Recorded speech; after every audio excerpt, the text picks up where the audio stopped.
నాగేశ్వర్ గారు, నిన్న Telugu Desam party and Janasena party ఈ రెండు పార్టీలు కూడా ప్రభుత్వాన్ని స్థాపిస్తాయనే ధీమా వ్యక్తం చేశారు ఇరు పార్టీల నాయకులు కూడా.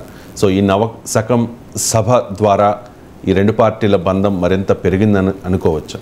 అంటే ఈ సభ పెట్టిందే తెలుగుదేశం పార్టీకి ఒక నవశకం కావాలని పెట్టారు. అఫ్కోర్స్ దానికి ఆంధ్రప్రదేశ్కు నవశకం అనే చెప్పినా రియల్గా పెట్టింది టీడీపీకి ఒక నవశకాన్ని ఇవ్వాలి అనేటువంటి ఒక లక్ష్యంతో పెట్టారు.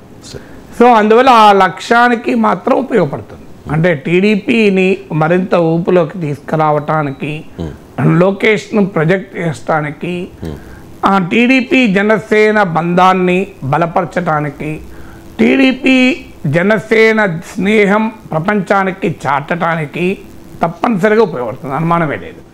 ఇక ఇది ఆంధ్రప్రదేశ్ రాజకీయాల్లో కొత్త శకాన్ని ప్రారంభిస్తుందా లేదా అనేది మనకు ఎన్నికల ఫలితాల్లోనే తెలియాలి.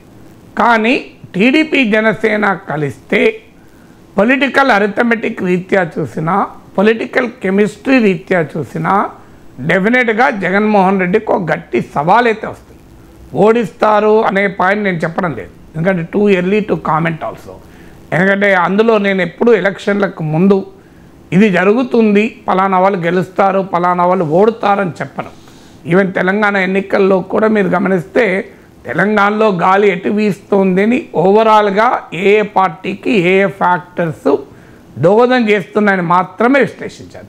ఎన్నికలు అయిపోయాక ఎలక్షన్ కమిషన్ 5:30 తర్వాత ఎగ్జిట్ పోల్స్ పెట్టుకోవచ్చు అన్నప్పుడు ఎగ్జిట్ పోల్స్ 6 గంటల నుంచి వస్తుంటే 5:40కే నా ప్రిడిక్షన్ ఇచ్చాను.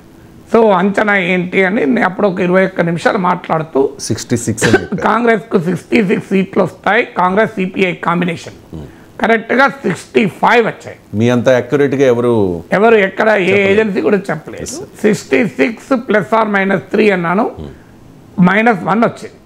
అలాగే బీఆర్ఎస్కు 42 +or-3 అన్నాను, కరెక్ట్గా -3 39 వచ్చాయి. సో అందువల్ల ఆ ప్రిడిక్షన్కు ప్రాతిపదిక కూడా చెప్పాను, బట్టి ఏదో లెక్క చేసి చెప్పలే. 21 నిమిషాలు ప్రిడిక్షన్ బేస్ ఏంటి అని చెప్పాను. కానీ ఎలక్షన్ల ముందు, ఇప్పుడు ఇన్ని నెలల ముందు ఫలానా పార్టీ ఓడుతుంది గెలుస్తుందని ఎన్నికలకు ముందు సూత్రీకరణలు చేస్తానికి మనకు హక్కు లేదు. కానీ డెఫినెట్గా జగన్మోహన్ రెడ్డికి ఒక గట్టి పోటీ టీడీపీ జనసేన ఇస్తుంది. పొలిటికల్ అరిథమెటిక్ రీత్యా, పొలిటికల్ కెమిస్ట్రీ రీత్యా ఈ రెండింటి మధ్య తేడా ఏంటి అంటే, రెండు పార్టీలు కలిసినప్పుడు సహజంగా వీరి ఓటు వారి ఓటు కలుస్తాయి. ఇప్పుడు మీకు నా గుర్తున్నంత వరకు 10% దాకా ఓట్ డిఫరెన్స్ ఉంది వైసీపీకి టీడీపీకి లాస్ట్ ఎలక్షన్ ప్రాతిపదికగా తీసుకుంటే. లాస్ట్ ఎలక్షన్ తర్వాత మా బలం పెరిగిందని వైసీపీ అనొచ్చు, లేదా వైసీపీ బలం తగ్గింది అని టీడీపీ అనొచ్చు.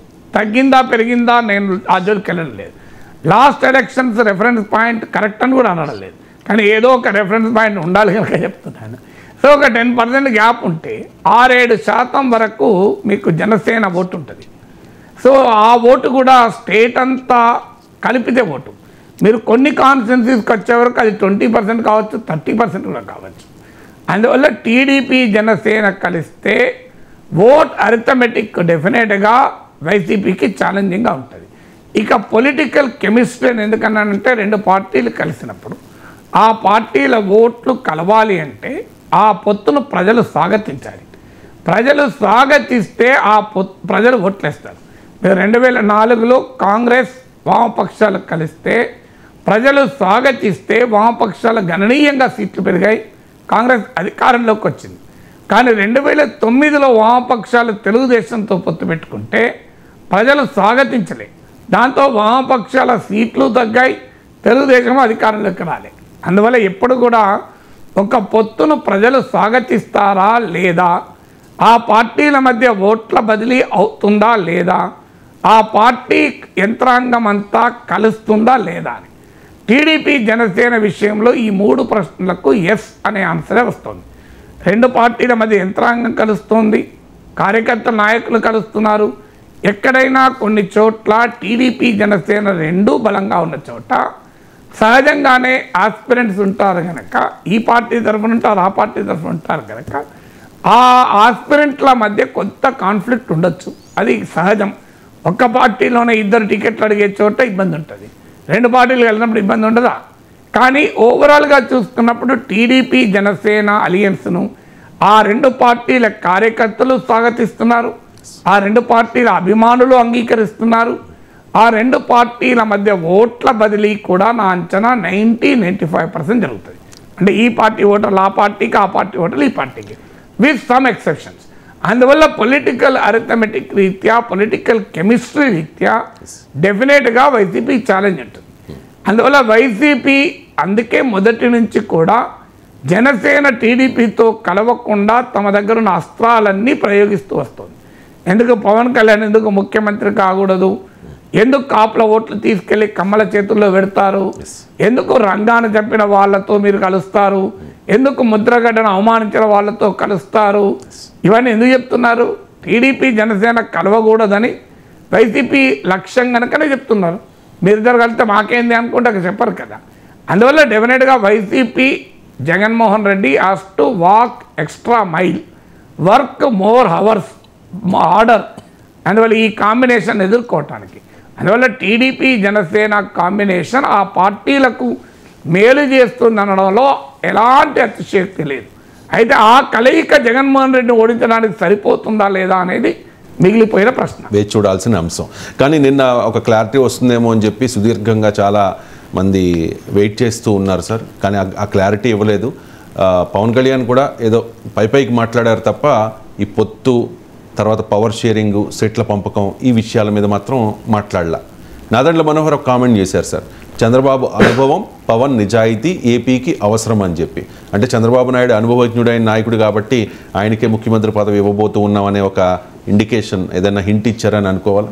ముఖ్యమంత్రి పదవి అనుభవాలు, నిజాయితీలు, బరువు, ఎత్తు వీటిపైన ఉండదు. బ్లడ్ లెవెల్, షుగర్ లెవెల్ ఎంత, బీపీ ఎంత, వీటిపైన ఉండదు ముఖ్యమంత్రి పదవి. ఎవరికి నెంబర్స్ ఎక్కువ ఉంటే వాళ్ళు ముఖ్యమంత్రి అవుతారు, ఎవరి అవసరం ఎవరికి ఉంటే వాళ్ళు ముఖ్యమంత్రి. రెండే నెంబర్స్ నీకు టీడీపీకి ఎక్కువ ఉంటుంది. ఇక టీడీపీ పోటీ చేసే సీట్లన్నీ ఓడిపోయి జనసేన పోటీ చేసే సీట్లు గెలిస్తే అధికారమే రాదు. అధికారం అంటూ వస్తే ఖచ్చితంగా తెలుగుదేశానికే సీట్లు ఎక్కువ ఉంటాయి. అందువల్ల చంద్రబాబు నాయుడు ముఖ్యమంత్రి అవుతాడు. రెండు, కర్ణాటకలో అనుభవం ఉంది, కుమారస్వామి ముఖ్యమంత్రి. అంటే ఎవరికి మెజారిటీ రాని పరిస్థితి, ఇద్దరు కలిస్తేనే మెజారిటీ. అప్పుడు జనసేన తిరగాలు పెట్టచ్చు, మాకు ముఖ్యమంత్రి పదవి ఇస్తేనే మేము పొత్తులో ఉంటామని. సహజంగా ఎన్నికల తర్వాత కలిసే పొత్తుల్లో ఇలాంటి డిమాండ్ పెడితే ప్రజలు ఆహ్వానిస్తారు. ఎన్నికల ముందే కలిసి పోటీ చేసి గెలిచిన తర్వాత నాకు మద్దతు, నన్నే ముఖ్యమంత్రి చేయాలని అంటే I don't think people will appreciate, ప్రజలు ఆహ్వానించరు. అందువల్ల ఆ పని జనసేన చేస్తుందని కూడా నేను అనుకోను. పవన్ కళ్యాణ్ ముఖ్యమంత్రి పదవి కొరకు తొందరపడుతున్నాడని అనుకోను, ఆయన చాలాసార్లు చెప్పాడు. అయితే గతంలో కన్నా ఇప్పుడు ముఖ్యమంత్రి పదవి అనే పాయింట్ పవన్ కళ్యాణ్ కూడా ఈక్వల్గా ప్రొజెక్ట్ చేయడము, అది జనసేన మాత్రమే కాదు, ఈవెన్ టీడీపీ కూడా చేస్తుంది. చంద్రబాబు నాయుడు పవన్ కళ్యాణ్ ఇంటికి పోవడం కూడా ఆప్టిక్స్లో భాగం. ఎందుకు చేస్తోంది అంటే వైసీపీ జనసేన కార్యకర్తల్ని, ఓటర్ని ప్రొవోక్ చేస్తుంది. జనసేన కార్యకర్తలకు పవన్ కళ్యాణ్ దేవుడు, పవన్ కళ్యాణ్ అభిమానులకు పవన్ కళ్యాణ్ దేవుడే, ఇక అంతకన్నా ఏం తక్కువ ఉండదు. సో వారు మా పవన్ కళ్యాణ్ పోయి చంద్రబాబు నాయుడు కోసం పనిచేయడం ఏంటి అనే భావన జన సైనికుల్లో వస్తే పవన్ కళ్యాణ్ పైన ప్రేమతో పవన్ కళ్యాణ్ చెప్తున్నా టీడీపీకి ఓటేయని పరిస్థితి ఉంటుంది. ఆ పని చేయించాలనేది వైసీపీ ఎత్తుగడ. అందుకొరకు దానికి కాపు నేతల్ని జగన్ ప్రయోగిస్తున్నాడు. అందుకే ఒక అంబటి రాంబాబు, ఒక పేర్ని నాని, రేపు భవిష్యత్తులో ఏవైనా వస్తే ముద్రగడ పద్మనాభం, వీళ్ళందరినీ ప్రయోగించి పవన్ కళ్యాణ్ పట్ల ఆ పార్టీ ఓటర్లలో, పవన్ కళ్యాణ్ అభిమానుల్లో ఉన్న అన్కాంప్రమైజింగ్ గ్లామర్, దాన్ని టీడీపీకి వ్యతిరేకంగా మార్చడానికి ప్రయత్నాలు జరుగుతున్నాయి. అందుకొరకు ఆ ప్రయత్నాన్ని అడ్డుకోవటానికి జనసేన టీడీపీ అలయన్స్లో పవన్ కళ్యాణ్కు క్లియర్ ఎలివేషన్ టీడీపీ ఇస్తోంది. ఎందుకంటే మేము పవన్ కళ్యాణ్కు చాలా గౌరవం ఇస్తున్నాం అనే అంశాన్ని, మీకు పవన్ కళ్యాణ్ జనసేన టీడీపీ పొత్తు ప్రకటించినప్పుడు కూడా రాజమండ్రి జైలు ఎదురుగా మీరు ఆ ఫోటో చూడండి, పవన్ కళ్యాణ్ మధ్యలో ఉన్నాడు, అటు బాలకృష్ణ, ఇటు లోకేష్ ఉన్నాడు. ప్రకటించింది కూడా పవన్ కళ్యాణ్, టీడీపీ ప్రకటించలేదు. అందువల్ల ఆ ప్రియారిటీ టీడీపీ ఇస్తోంది. పవన్ కళ్యాణ్ కూడా ఈసారి ఏదో తెలుగుదేశం ప్యాకేజ్ తీసుకొని జనసేనను తెలుగుదేశం కోసం నడిపిస్తున్నాడన్న విమర్శలు ఉన్నాయి కనుక అది విజిబుల్గా కూడా తాను ఈక్వల్ షేర్ కావాలంటే మోర్ షేర్ తెలుగుదేశం నుంచి అడగటానికి సిద్ధపడుతున్నట్టుగా ఇప్పటి వరకు ఆప్టిక్స్ చూస్తే కనబడుతున్నాయి. రేపు నిజంగానే జనసేన 5 సీట్లు తీసుకొని టీడీపీతో అలియన్స్కి ఒప్పుకుంటే ఈ ఆప్టిక్స్ అన్నీ తప్పు. కానీ చూస్తుంటే ఇప్పుడు ఈ ఆప్టిక్స్ చూస్తే జనసేన ఎక్కువ సీట్లే అడిగే వాతావరణం కనబడుతోంది. టీడీపీతో జూనియర్ పార్ట్నర్గా ఉండటానికి జనసేన సిద్ధంగా లేదు. టీడీపీతో ఈక్వల్ పార్ట్నర్గా ఉండాలని ప్రయత్నం చేస్తుంది. Equal need not be in terms of numbers. అంటే 175 సీట్లలో 88 సీట్లు 87 సీట్లు అని కాదు అక్కడ. అంటే in terms of political stature నెంబర్స్లో తేడా ఉన్న పొలిటికల్ స్టేచర్లో జూనియర్ పార్ట్నర్గా కాకుండా సహభాగస్వామిగా సమాన భాగస్వామిగా ఉండటానికి పవన్ కళ్యాణ్ నాయకత్వంలో జనసేన ప్రయత్నిస్తోంది. ఇది I think it is the correct strategy. Pawan Kalyan రాజకీయ వ్యూహం కరెక్ట్ అది. సో అది జనసేనకు టీడీపీ 2 పార్టీలకు లాభం అయ్యే రాజకీయ వ్యూహమే అది. Right sir. టీడీపీ జనసేన కలవడం వైసీపీ నాయకులకి కాదు, ఆర్జీవీకి కూడా ఇష్టం లేనట్టు ఉంది సార్. ఒకసారి ఆ ట్వీట్ అది చూపించండి. ఆయన ట్వీట్ చేశారు sir. The Pawan Kalyan a ex power star has finally sadly become just a event anchor for presenting on stage. The present power star Nara Lokesh. I feel like crying for Janasena workers అనేది ఒక tweet అయితే, I think a fantastic idea is to change the name of Janasena party to Chandrasena party and then no one will have no problem. Any comments on RGB? అంటే YCP narrative Ram Gopal Varma చెప్తున్నాడు. YCP narrative ఏంటి, YCP narrative ఏంటి, tactics ఏంటి. Tactics ఏంటి, Janasena TDP కలిస్తే తమకు నష్టం కనుక జనసేన కార్యకర్తల్ని రెచ్చగొట్టాలి. జనసేన కార్యకర్తలు ఎప్పుడు రెచ్చిపోతారు, తమకు నాయకుడు పవన్ కళ్యాణ్ అభిమానులకు ఒక రకంగా దేవుడే అయినా. సో ఆ పవన్ కళ్యాణ్కున్న గ్లామర్ మనందరికీ తెలుసు. ఇప్పుడు నా కొడుకు మ్యారేజ్కు అన్ని పార్టీల వాళ్ళు వచ్చారు, ఆల్ పార్టీ లీడర్స్ వచ్చారు. కానీ నేను గమనించింది పవన్ కళ్యాణ్ వస్తుంటే అసలు హాల్ మొత్తం కదిలిపోయి ఆ డయాస్ మొత్తం నిండిపోయింది, 100 మంది చేరిపోయాను. నన్నే పక్కతో చేశాను. అదృష్టవశాత్తు పెళ్లి కొడుకును పెళ్లి కూతురు మాత్రం ఉండనిచ్చాను.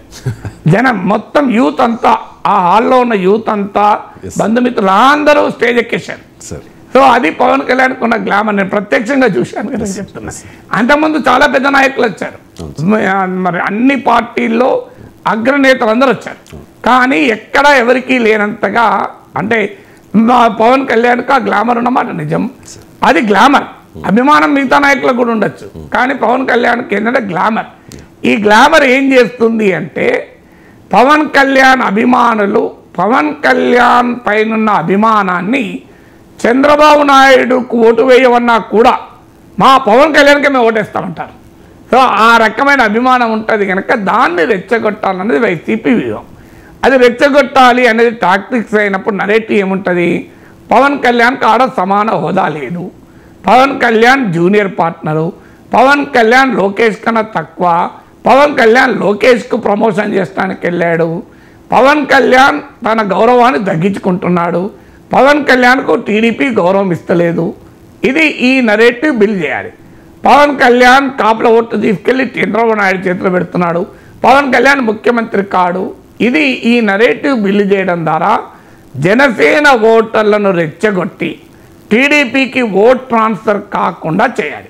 ఒక్కసారి జనసేన నుంచి టీడీపీకి ఓట్ ట్రాన్స్ఫర్ కాకపోతే టీడీపీ నుంచి జనసేనకు కూడా కాదు. సో అందువల్ల ఆ గ్యాప్ క్రియేట్ చేయాలన్నది వైసీపీ వ్యూహము. ఆ వ్యూహాన్నే రామ్ గోపాల్ వర్మ రిఫ్లెక్ట్ చేస్తున్నాడు. అందువల్ల జనసేన కాదు చంద్రసేన. అలాంటప్పుడు మరి ఇప్పుడు 2 పార్టీలు కలుస్తాయి. 2 పార్టీలు కలిసినప్పుడు ఆ పార్టీ ఆటోమేటిక్గా వీక్ అయిపోయి ఆ పార్టీ అదృశ్యమవుతుందా? ఇప్పుడు బీజేపీతో గతంలో టీడీపీ పొత్తుండే, అప్పుడు తెలుగుదేశాన్ని మోడీ సేన అన్నరా? అనలేదు కదా. కాంగ్రెస్ సిపిఐ పొత్తు పెట్టుకున్నది, కాంగ్రెస్ను కామ్రేడ్ల కాంగ్రెస్ అన్నరా? అనలేదు కదా. పోనీయండి, సిపిఐని కాంగ్రెస్ పార్టీ ఆఫ్ ఇండియా అన్నరా? కమ్యూనిస్ట్ పార్టీ ఆఫ్ ఇండియా అని అన్నారు కదా. సో అందువల్ల పార్టీలు పొత్తు పెట్టుకుంటాయి. బీజేపీ జనసేన కలిసింది, అప్పుడు మరి జనసేన మోడీ సేన కావాలి కదా. ఎందుకు వైసీపీ అనలేదు అంటే మోడీని అన్నారు. మళ్ళీ ఇక్కడ జాగ్రత్త పడతారు. మీరు బీజేపీని పురంధేశ్వరం తిరుగుతారు తప్ప మోడీని ఒక్క మాట అన్నారు. ఇప్పుడు తెలంగాణలో బీజేపీ జనసేన కలిసినప్పుడు ఇది కాషాయ సేన, ఇది బీజేపీ సేన, ఇది సంఘ సేన అని అన్నారా? ఎందుకని లేదు మరి? భయం. అంటే అక్కడ మోడీని అన్నారు అనే ముచ్చటే లేదు మళ్ళీ. సో అందువల్ల ఎక్కడైనా అది చంద్రసేన ఎట్లయితుంది, జనసేన అవుతుంది, పవన్ సేన అవుతుంది. అందువల్ల అయితే టీడీపీకి పొత్తుండొచ్చు. జనసేనకున్న స్ట్రెంత్ కన్నా తక్కువ సీట్లు అడిగారు అనుకోండి, అప్పుడు ఖచ్చితంగా అడగచ్చు. కానీ వైసీపీ ఆలోచన ఏంటంటే జనసేన ఒక 100 సీట్లు అడగాలని.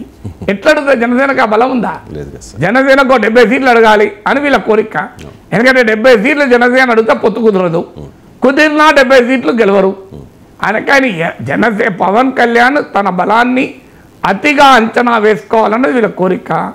సో అతిగా అంచనా వేసుకోవడానికి ఆయన రెడీగా లేడు. పవన్ కళ్యాణ్ స్పష్టంగా చెప్తున్నాడు, నా బలం ఇంతేనయ్యా, నువ్వు సీఎం అని నినాదాలు ఇస్తే అయిపోతా, నేను సీఎం కావాలి కదా, సీఎం కావాలంటే మొదలు అసెంబ్లీలో ఎంటర్ కావాలి కదా అని. 2024లో సీఎం అవుతానని భ్రమలేమి పవన్ కళ్యాణ్ లేవు. ఆ మాట చెప్పితే ఇంకో చంద్రసేన అంటారని ఆ మాట చెప్పడం లేదు. సో ఎలక్షన్ల తర్వాత చూసుకుందాం అంటున్నారు. అందువల్ల అది లోకేష్ మీటింగ్. నేను నిన్న కూడా చెప్పాను, లోకేష్ హీరోగా ప్రజెంట్ అయ్యే మీటింగ్కు పవన్ కళ్యాణ్ ఎలా వెళ్ళాడు అని.